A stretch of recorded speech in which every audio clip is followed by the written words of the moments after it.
Essentially, the court refrained from making any orders with regards to the opening of the bank accounts that belong to Pastor Ezekiel Odero or New Life Prayer Center and Church.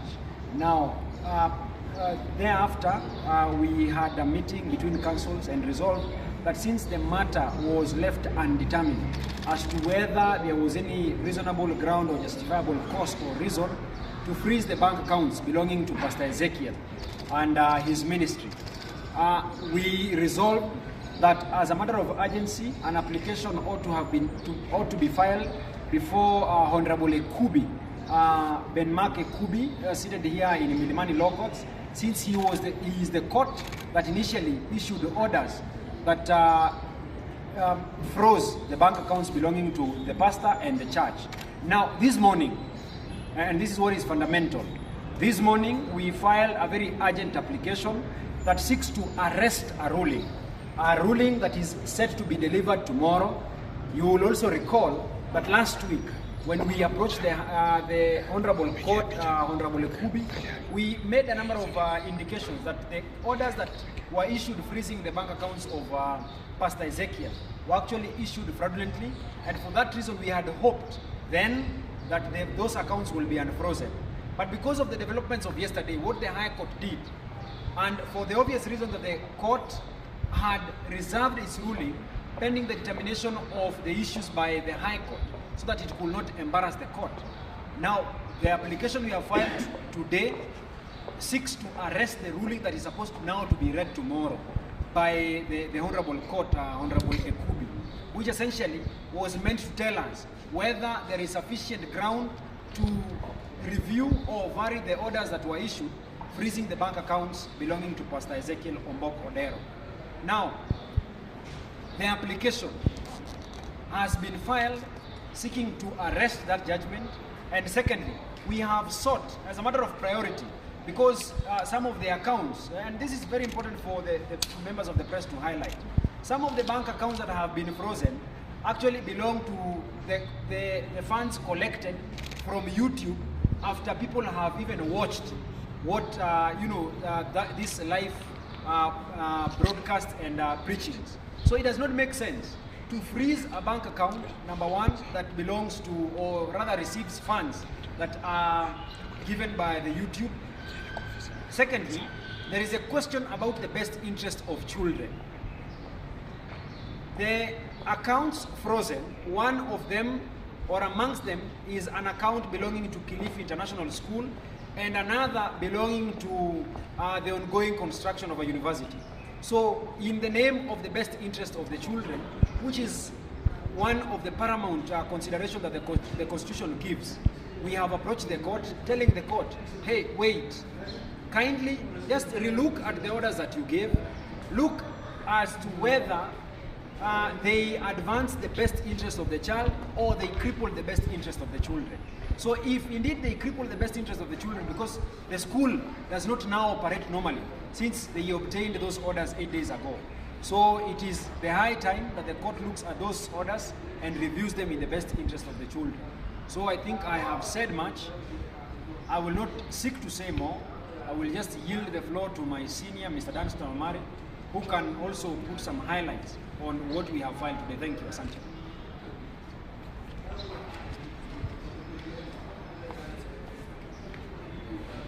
Maafisa wa polisi waliweza kuja katika mahakama ya Milimani Magistrates Court na kupata zile order za kufunga account zaidi ya 15 za kanisa la Injilisti Pastor Ezekiel Odero.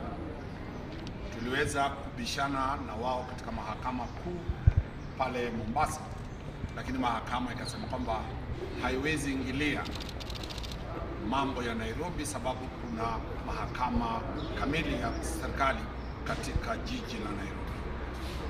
Leo asubuhi tumeweza kutengeneza application kuchukua kotini, ambapo tuna masuala karibu 7 ambayo tumeeleza mahakama. Swala la kwanza ni kwamba account zilizofungwa zilifungwa kwa sababu kulikuwa wakati moja hotuba iliyotolewa kwenye vyombo vya habari kwamba kanisa la Pastor Ezekiel limefungwa. Hilo tatizo tumelitatua pale Mombasa, na kuanzia jana mahakama kuu ya Mombasa ilisema kwamba hakuna mtu atakayeruhusiwa kuingiza kidole ama kuchokoza kanisa la Pastor Ezekiel. Kwa hivyo kanisa ni halali na kanisa limekubaliwa kufanya kazi yake. Kutokana na hayo, tumerudi hapa na kuleta hiyo judgment na kuonyesha mahakama ya Nairobi kwamba sababu zilizoleta polisi kufunga mahakama ni kwamba kanisa lilikuwa limefungwa, sasa kanisa limefunguliwa. Tumeomba mambo matatu. Kwanza, akaunti ya kanisa, ambapo katika ile akaunti ya kanisa wanafunzi katika taifa la Kenya zaidi ya 5,000 ambayo pastor anawasomesha hawajaenda shule kwa sababu pesa zile zinatoka kwenye ile akaunti ya kanisa, ndio wale wanafunzi waweze kulipiwa. Pili, shule ya Kilifi International School ambapo wazazi hulipa karo ya shilingi 250 kwa mhula mmoja imefungwa. Basi wale watoto huenda wakaenda shule ikafungwa. Tunataka hiyo account ya wale wazazi na shule yao ifunguliwe. Tatu, account ya university, International University ambayo amejenga Pastor Ezekiel, pia tunataka ifunguliwe hivi kwamba wale wanafunzi wa chuo kikuu ambao wanaingia pale na majengo yanayoendelea, sababu wanafunzi wataingia pale mwezi wa 10 waweze kupata ile university mtihani. Kwa hivyo tumeomba account 3 ziweze kufunguliwa.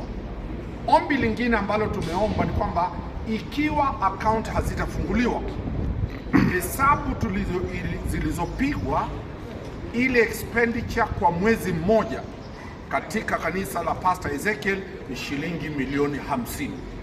Kwa hivyo tumeomba mahakama ifungue, ikubalie pastor achukue shilingi milioni 50 kwa mwezi, ili kanisa liendelee, shule ziendelee, na watoto wale ambao wanalipiwa karo waweze kuendelea.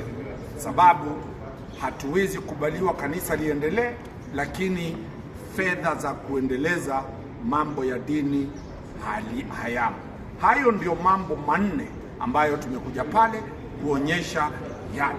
Mwisho pia tumesema kwamba ikiwa wale askari wamechukua stakabadhi kutoka benki, wale mamaneja wa benki wameandika statement zao, zile siku 30 ziweze kupunguzwa hadi siku 15 ili kanisa liweze kuendelea mbele. Kwa hivyo hayo ndio mambo mazito tumekuja hapa, na tutapeana application ili watu waweze kuelewa. In summary, for 4 prayers.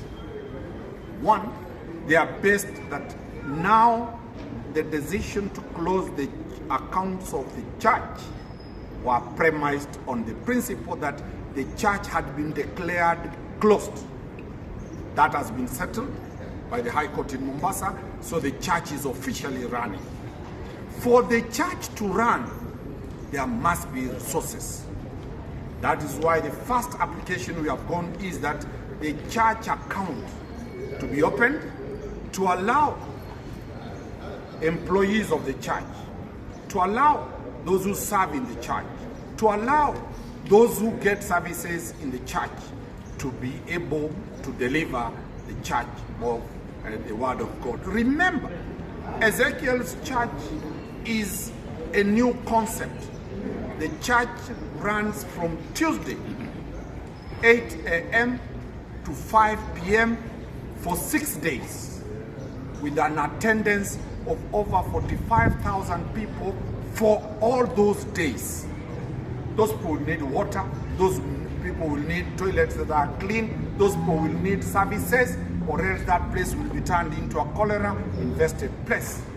6 days, cumulatively, we are talking of at least over 500 people 500,000 people going for 1 week to that premises. So that, based on that, we want the court to open the account of the church. 2, Pastor Ezekiel pays fees to the tune of more than 5,000 people, students in this country, plus those ones who walk in and get food, those ones who walk in and get fees, those ones who walk in and get medication, those ones who can't afford drugs in the hospital, they walk in, they are given money.